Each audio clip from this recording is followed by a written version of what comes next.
Welcome to Making Mindfulness Fun. I'm Gabby. I'm Isabel. And I'm Robin. Here we help you on your journey to higher consciousness so you can experience more joy, love, and liberation from negative emotions. We give you tips and ideas on how you can add more mindfulness to your day so that you can live life to the fullest. Please make sure you like this video, subscribe to our channel, and make sure you turn on post notifications so that you don't miss a single video we put out because we're putting out a ton of content. Today, we're going to talk about Enneagram One.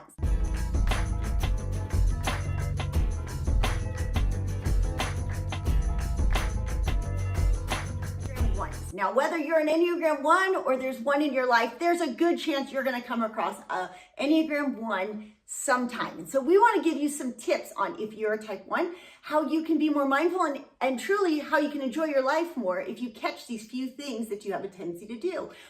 So if you're a type 1, you are called the Perfectionist. You are known to be hardworking, organized, principled, and moral. You're going to be amazing at organizing things, and we appreciate you guys so much because you guys are great leaders, great managers, and the world would be chaos without you because you know how to follow the rules, you know how to set the rules, and keep things in harmony. So we want to let you let loose a little bit. Type 1s, you probably have an organizer. And you have written out everything that you want to accomplish today, this week, next month. What we encourage you to do is to throw it away sometimes. Some days you should just wake up and don't schedule when you're going to do that. Instead, if an opportunity arises where a best friend or a significant person in your life calls you and says, hey, I was thinking about doing blank, try to take a deep breath.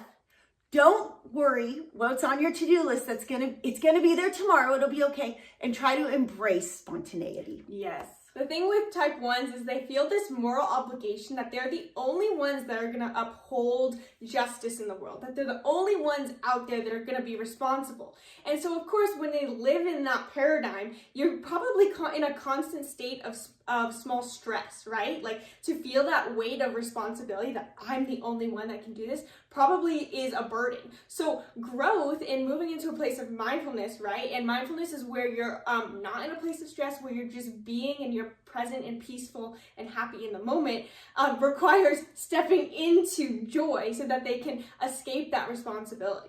Yeah. And another thing too, on the other end, same thing, different end for type 1s is that because you are the perfectionist, you really want things to all be in order, you tend to have a very, very strong inner critic that's always trying to tell you that you're not doing enough, you're not good enough, you need to do more, you're the only one who can do the job. And so noticing that inner critic and being mindful of it is super important. And then, of course, that's where spontaneity comes in, where you just need to notice your inner critic, where it's saying you need to do more and be like, no, I actually need to do less. Like Kunu from that movie. Do less. Chill. I know it's hard if you have a high-stress job, if you have family you're taking care of. As a type 1, you do have a huge responsibility, and the world appreciates that you do uphold that moral code. However, don't you think after the last year of everything the world's gone through that I think it's now easier than ever to be able to step back and try to take in the big picture. And part of taking in that big picture for you type 1s is your heart chakra. Because you have to forgive yourself that you are not always going to be perfect and that not everybody has that same moral code. Unfortunately, that means, heart chakra is you have to forgive yourself first. You're not perfect. You are amazing just how you are, and you're trying your best. You're appreciated. And this is the hard one, is to have a forgiving heart chakra for everyone else who just doesn't seem to think that the rules are as important, because thanks to people like me who break the rules constantly and think defying the norm is the ultimate rule. I know for some people that are type 1s that they look at me like, oh, why can't you just follow directions? You're supposed to follow directions. And I'm like, yeah, but you know what? Like my type 7 just wants to go have some fun. Party. Yeah. And so heart chakra, forgive yourself first.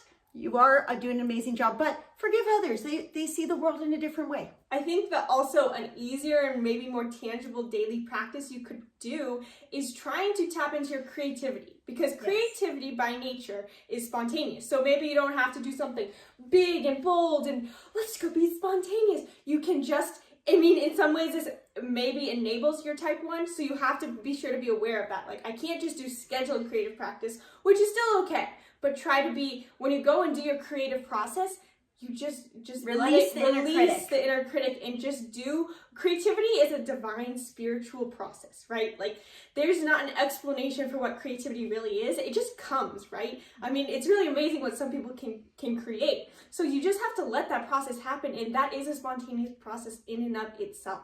So today, right now, if you're type 1 watching this video, we all encourage you right now to don't go to your planner. You could go plan out and schedule, okay, on Sunday I'll be spontaneous, or okay, I'll make sure I do something creative tomorrow. We all challenge you right now, pause the video, put it down, turn off your phone, grab a canvas, grab a piece of paper, do something. Just be impulsive, be spontaneous, be creative right now. And if there's somebody that's a type 1 in your life, maybe you can set up some spontaneous fun for them, either a date night, or if you have a kid, take them and go do something really exciting that's out of the routine. I think it's a lot of times in these videos we're trying to encourage, yes, your own number, work on it, but we have such a gift. I know for me as a mom, I spend a lot of time trying to think, like, how can I help the type 9? How can I help my type 3? How can I help my type 2? And it's work, but it's so great after, because it's easier for us to help each other than sometimes for us to do the work ourselves always. Yeah. All right, be sure to comment below if this video helped you, or if you have a type 1 in your life that you're going to use these practices to help them, and subscribe if you haven't already, and we'll see you guys tomorrow. Bye!